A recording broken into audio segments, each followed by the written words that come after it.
Plinano ng mga anak na lasunin ang birthday cake ng kanilang ina pero ang matandang babae ay nadinig ang lahat. Nalaman ng matandang babae ang plano ng kanyang mga anak na lasunin siya sa araw ng kanyang kaarawan at sadyang hindi nila inaasahan ang kanyang susunod na gagawin. Sa eleganteng mansyon ni Mrs. Celine na owner ng isang kilalang pharmaceutical company ay naghahanda na para ipagdiwang ang kanyang paparating na kaarawan. Gayunpaman, sa taon na yon ay may isang bagay na espesyal. Ang kanyang anak na sina Richard at Mary ay nagpaplano ng isang di malilimutang pagdiriwang. Si Mrs. Celine ay isang matandang may gray na buhok at mga matang dala pa rin ang kinang ng kanyang kadalagahan. Namasdan niya ang preparasyon at pagpaplanong ginagawa ng kanyang dalawang anak ng may ngiti. "Ma, anong tingin mo sa cake na to? Pwede mo na tong subukan o etong isa na lang?"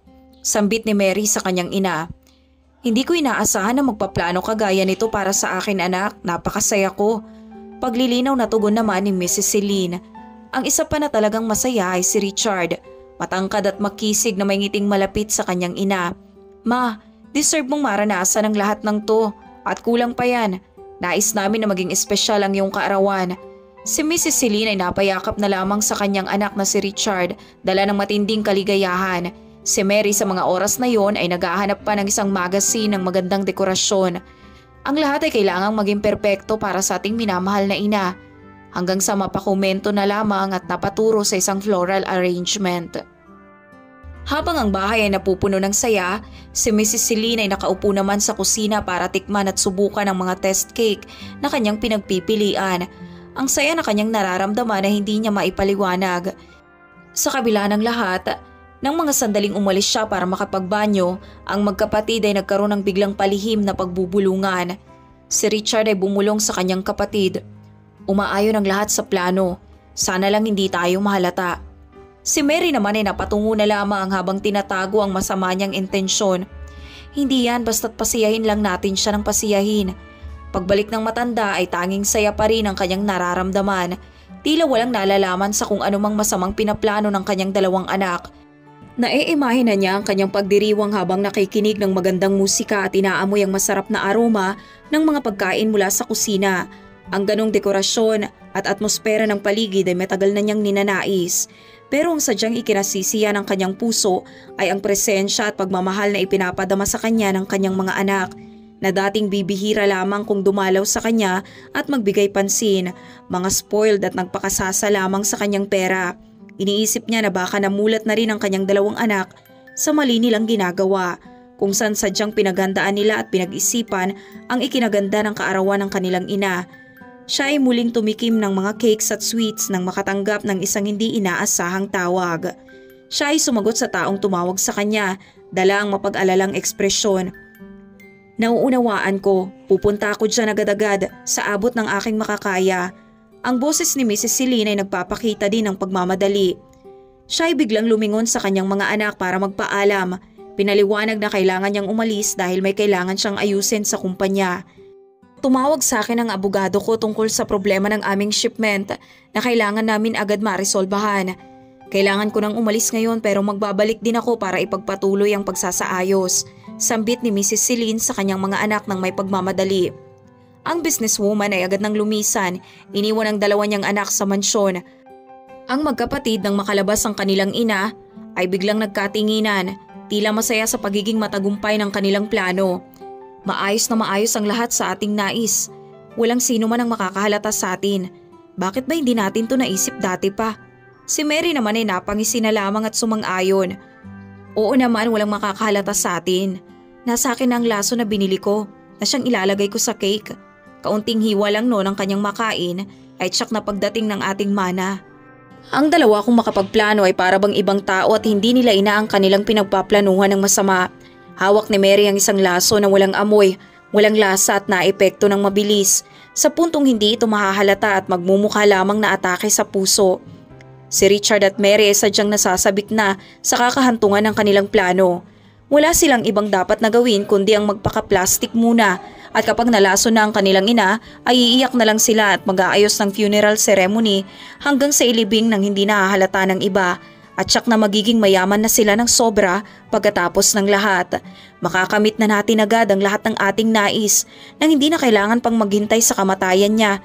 Hindi na tayo dedepende sa kanya dahil sa atin na mapupunta ang lahat-lahat. Oo nga, magagawa na rin natin ang lahat ng gugustuhin natin. Malaya na rin akong mabubuhay sa buhay na karapat-dapat para sa akin. Nagpatuloy ang dalawa sa kanilang pag-uusap may kinalaman sa kanilang plano hanggang sa ang espesyal na araw ni Mrs. Celine ay sumapit na. Ang tensyon ng mga sandaling iyon ay sadyang nangibabaw sa paligid. Ang presensya ng espesyal na selebrasyon ay sadyang kapana-panabik. Si Celine bilang may-ari ng isang pharmaceutical company na kanyang itinatag ng mag-isa simula nang yumaong kanyang asawa ay sadyang nakilala bilang isang mahusay at intelihenteng babae. Dagdag pa ng matinding pagsisikap nito bilang isang single parent sa dalawa niyang anak. Nang magsilakihan na ang magkapatid at nalayo sa kanya ay wala na siyang ibang hinahangad pa kundi ang magkasama-sama silang muli. Si Richard at Mary ay nauwi na lang noon sa mga panahong yun nang walang humpay na paglulustay ng pera, pagta-travel, pagsha-shopping at marami pang iba. Kaya naman labis na masaya si Celine sa kanyang kaarawan. Iniisip na sa wakas ay maayos na rin ang lahat habang ang magkapatid ay halos hindi na maitago ang masama nilang intensyon. Nakikita ko na magtatagumpay talaga ang plano namin. Bulong ni Mary sa kanyang malademonyong isip.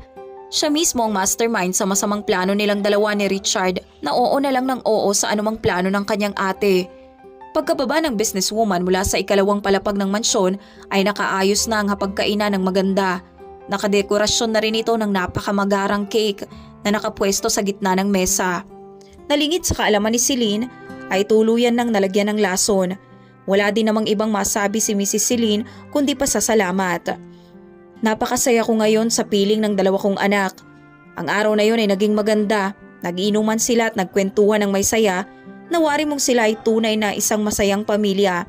Maya-maya pa matapos nilang awitin ang kantang happy birthday ay naging mapagmasid na ang magkapatid sa bawat kilos na ginagawa ng kanilang ina. Lalo na ang paghiwa ng kanilang ina ng cake. Napasigaw pa sila ng pagbati sa kanilang ina. Sa boses nilang napupuno ng antisipasyon. Pero sinabi muna ni Celine na bago ang cake ay deserve muna nilang inumin ng mamahaling wine. Mula sa isang winery na nagdaan pa noong ikalawang digmaang pandaigdig kaya sadyang nagkakahalaga ito ng malaki. Masarap ito at alam kong magugustuhan nyo. Ito ay para sa ating pamilya. Agad nagsisali ng tatlo sa kani-kanilang wine glass. At dito kinuha ni Celine ang unang hiwa ng cake at agad niya itong tinikman hanggang sa ito'y kanyang maubos. Sinabi niya na napakasarap nito at walang katulad. Sabay kain ng isa pang hiwa ng cake. Sa bawat kagat niya sa nakalalasong cake ay mas lalo lamang nahahalata sa dalawa ang pagkasabik sa susunod na mangyayari. Ininom na rin ng dalawa ang mamahaling wine na binili ng kanilang ina ng may ngiti.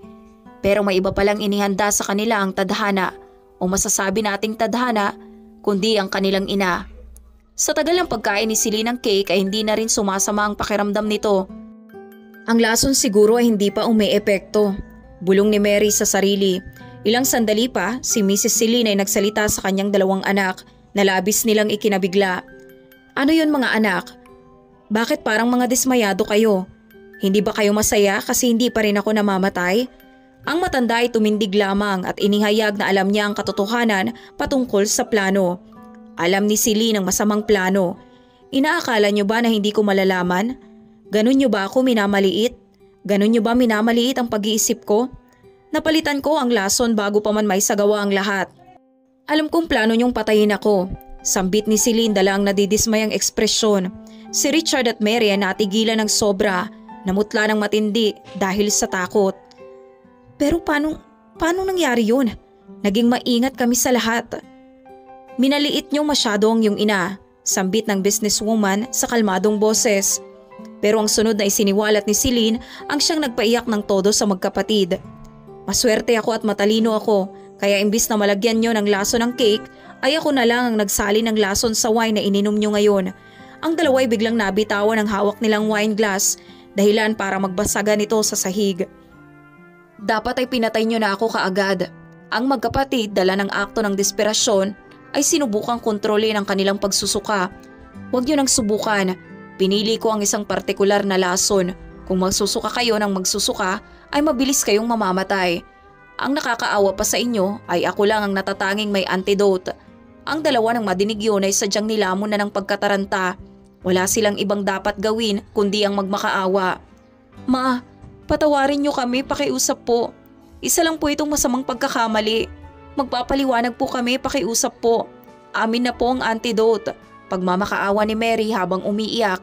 Si Celine naman ay nakatayo pa rin at kalmado pa rin nagsasalita. Nakakahiya. Paano kung nagawang magpalaki ng dalawang anak na ganun na lamang kasama para patayin ang kanilang ina nang walang pag-aalinlangan? Ibibigay ko lang ang antidote kung gagawa kayo ng detalyado at buong recorded confession sa mga ginawa niyong plano. Agad na rin naglabas si Mary ng phone, hindi na nag-alinlangan pang magkapatid na sumunod sa kanya. May 20 minuto na lang ang natitira bago umepekto ang lason sa inyong katawan, pag-aatas ni Celine. Dala ang boses na nagpapakita ng mataas na otoridad.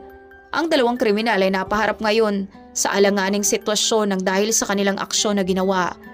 Ang kaisipan na mamatay sila sa loob lamang ng 20 minuto ay sadyang naging mabigat na pasanin sa kanilang pagkatao.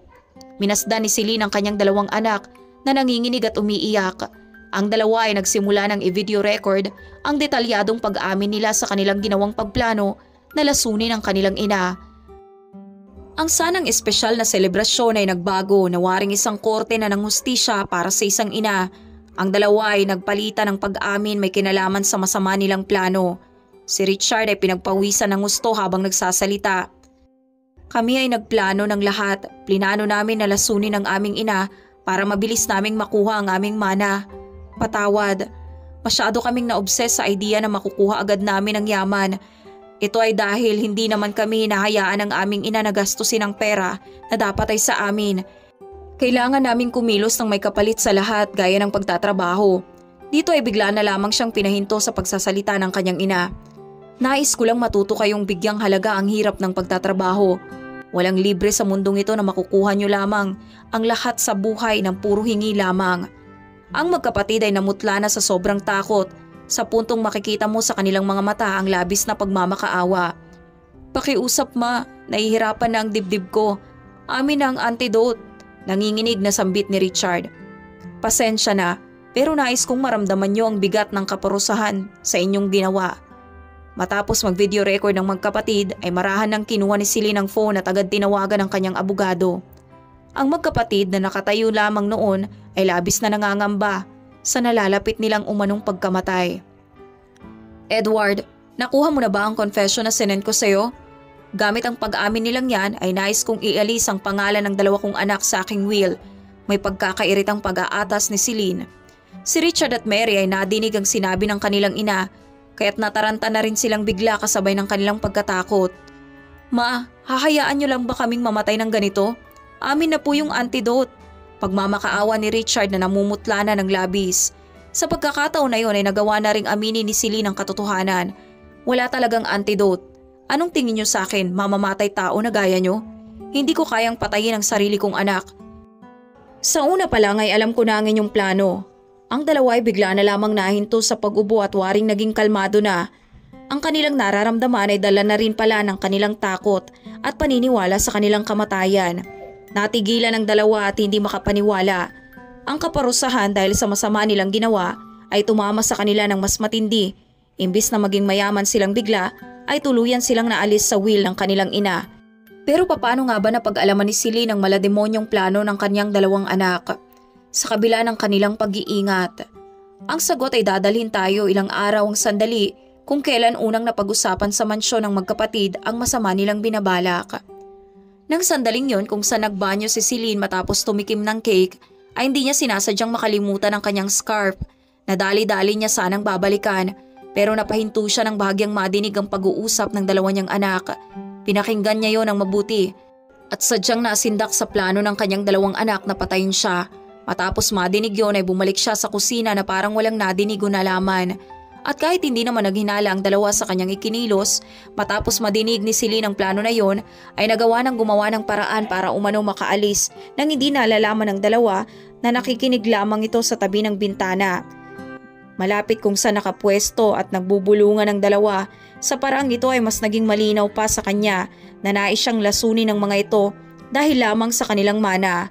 Umalis na lamang siya at nanatili na muna sa kanyang kumpanya at halos madaling araw nang nakauwi. Dala ang sama ng loob at bigat ng damdamin. Nagtataka kung papaanong maiisip ng sariling mga anak ang ganong kasamang plano. Pero siya ay isang babae na may aksyon. Determinado siyang mabigyang leksyon ang kanyang 2 anak. Kaya agad siyang nagsagawa at nag-isip ng isang plano.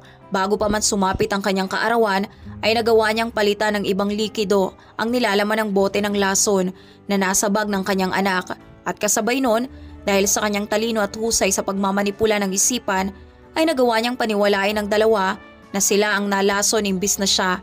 Ngayon ang dahil sa pag-amin ni Richard at Mary sa kanilang ginawa ay hindi lamang sila maaalis sa will ng kanilang ina, kundi matatanggalan talaga sila ng karapatan sa anumang pagmamay-ari ni Celine. Sapat na ang ebidensyang yon para maiproseso agad ng abogado ang lahat.